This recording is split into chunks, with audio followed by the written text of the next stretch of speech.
Did you know that some of the most famous luthiers in all Western modern history didn't work alone? They came from a dynasty. Yes, a dynasty. It sounds like a movie, but in the world of violin making, powerful family legacies did exist. And today, we're diving deep into the first dynasty of modern string instruments, the Amati family, a dynasty that shapes Cremona's legacy for more than a century. This is episode 2 of a series of videos I am making about Cremona's golden age. In this video, we will explore how Andrea Amati's sons and grandson took Andrea's revolutionary idea into a perfected art form that will survive and be one of the most important legacies in human history. Welcome to my channel. I am melismaviolin, violinist and string instruments and bow specialist. Here, we dive deep into all things string instruments and bows, from luthier pro tips to bow makers, violin auctions, instrument market trends, and how to really understand the tools behind your sound. If that's something you're interested about, make sure to hit that subscribe button so you won't miss the next videos. Let's begin. In the first episode of this series, we looked at Andrea Amati and why Cremona is the center of the birth of the violin. If you haven't seen this video, it is quite important to understand this second part, so I invite you to watch it. It's linked in the description or here on the screen. The second generation, Antonio and Girolamo Amati. When Andrea Amati passed away, the future of violin making was left in the hands of his two sons, also known as the brothers Amati. But before we dive into their history, I wanted to share with you some exciting news. I recently started offering my services as a consultant for musicians looking to buy string instruments and bows. If you're a musician and you want to buy something new, but you've probably asked yourself, where do I even look for a good instrument? How much should I expect to pay? Is it worth buying online or should I go to a shop? What can I buy with the budget I have? Is buying an instrument an investment opportunity? How do I know if the sound, feel, and quality is really good for me? This is exactly where I can step in. As a string instruments and bow specialist, I have been working in this field for over a decade. I have helped hundreds of musicians find their ideal instruments, and it's the first time I'm bringing this to an online service. In our consultation, I will guide you through the entire process, and it will be completely personalized for your needs, so you don't waste time and money. Check out my website that's linked in the description so we can start the process today. Let's continue with the brothers Amati. Antonio and Girolamo Amati, better known as brothers Amati, worked together for a time in the family workshop that their father had bought some years before he passed away. The name Amati began being a boom throughout all Europe, crafting themselves a reputation of being the best workshop of violins, not only in Italy, but all Europe. And that, of course, meant huge commercial success. Thankfully, Andrea did have enough time to pass away his legacy into his sons. And there is some evidence comparing Antonio and Girolamo's instruments with Amati's older work that shows that his sons were helping him in the workshop. And that's kind of what is expected. He couldn't do everything alone, especially being the most respectable workshop in Europe. But after Andrea's passing, the brothers worked together for only 10 years. Most people don't know that after those 10 years, brothers Amati split up. I know it sounds a bit dramatic, but Antonio decided to work elsewhere, and many people believe that he specialized after in making lutes, even though there's not that many instruments under his name. But after those 10 years, there are still plenty of instruments labeled under brothers Amati. So can you imagine, from 17th century, the Amati family had already really good ideas about branding and trademark, because they were marking their instruments like they were working together, but they weren't really working together.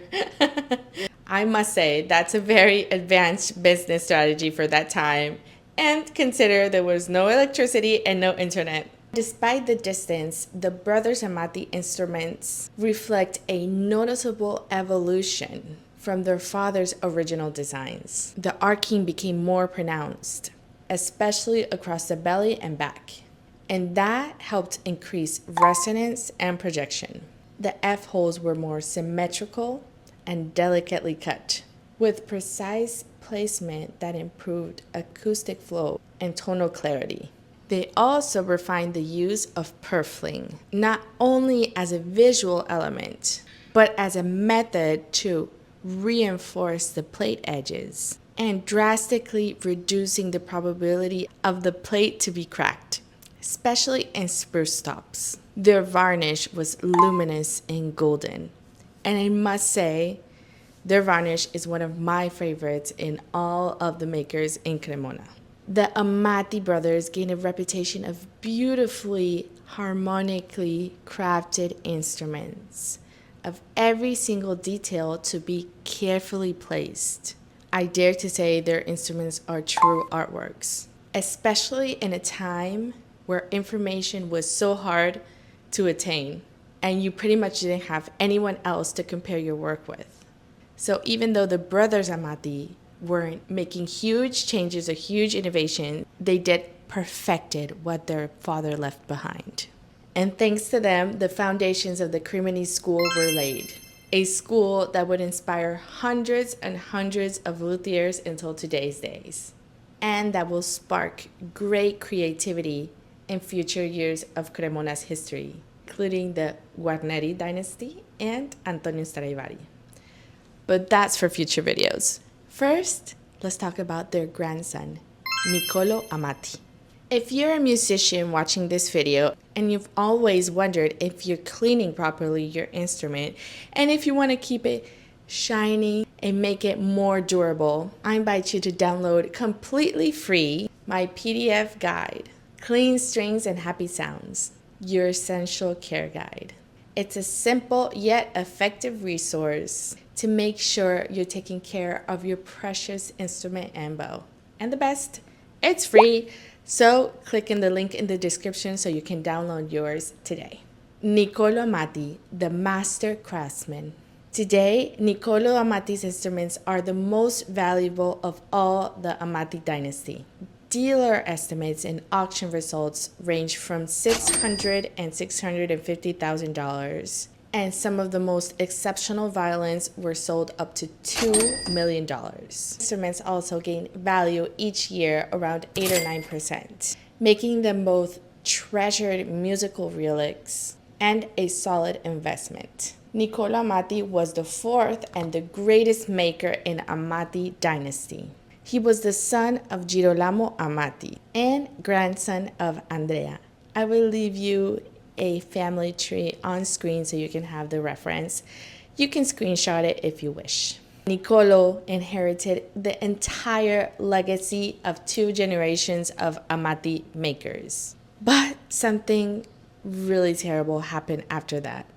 A plague. A plague hit really hard in northern Italy around 1630, and it devastated the city. Nicolò lost his father, Girolamo, and also his most prominent rival, Giovanni Paolo Magini from the violin making school of Brescia. He was left as the only Amati survivor of the plague and also the famine that came after the plague. You can imagine that during a plague and a famine, nobody's thinking about buying valuable instruments. So after things slowly got back to normal, Nicolò has the huge pressure of keeping alive his family legacy. He definitely worked very hard to set the standard even higher and made his signature contribution, the grand pattern, a model that is slightly larger than the typical Amati violins. It's about 35.6 centimeters in body length and up to 20.9 in body width. This design offered increased projection, clarity, and balance, while maintaining the aesthetic grace that Amati family was known for. The arching was fuller, but less scooped toward the edges, resulting in a more warmer yet very resonant sound. He also chose maple with more pronounced flame that was visually very stunning and acoustically effective. Even though Nicolò wasn't an inventor in a radical sense, he did become a master of refinement, taking what his father and grandfather had built and taking it up to a nearly untouchable standard. But after the plague, Amati found himself having to make a very difficult decision. He decided to open the doors of the family workshop to craftsmen outside of the family. Hope you're enjoying this video, so please don't forget to like, comment, and share this with a musician friend. It's a free way for you to help support my work. We know with reasonable certainty that Andrea Guarneri and Giacomo Gennaro lived and worked in the Amati workshop when Nicolò was left alone after the plague struck Cremona. They were assisting the shop and learning the trade directly from Nicolò. Andrea Guarneri wasn't just a simple apprentice, he was the right hand in the workshop of Nicolò Amati. In fact, they were so close that he was a witness to Nicolò's wedding in 1645 to Lucrezia Pagliari. That's a proof of their deep connection and friendship. But this marriage changed the future that Andrea Guarneri had in his mind. Because in that moment, you can imagine what he was thinking when he was the right hand of Nicolò in the workshop and he had no heirs. But that was until he married and had 4 daughters and 4 sons. And one of his sons became the heir of Nicolò's workshop. But also in that time frame, makers like Francesco Ruggeri and Antonio Stradivari almost certainly studied his instruments very closely. There is no evidence that they had directly been apprenticed in a Amati workshop, but the Amati instruments definitely did influence in their own making. The end of Amati Dynasty. Even though Nicolò Amati ended up having 8 children, only one inherited the workshop, Girolamo II. He became the 4th generation Amati, and ultimately the final. Girolamo II was a very good maker, just didn't have enough time to live and study with his father in the workshop. Because of the plague, Nicolò Amati ended up marrying too late. He was almost 50 years old when Girolamo was born. And by the time he was old enough to learn the trade, his father was aging. And despite that, he did manage to build quite good instruments. But he didn't have enough time to carry on the legacy with the mastery that was needed, especially with the overwhelming competition coming from Amati Dynasty and Antonio Stradivari. That will come up on the next videos. In the next episode, we will explore how Antonio Stradivari used the Amati legacy to build his own instruments and the huge legacy he would leave behind for all humankind. Thank you very much for being here, and I can't wait to see you in episode 3. Bye!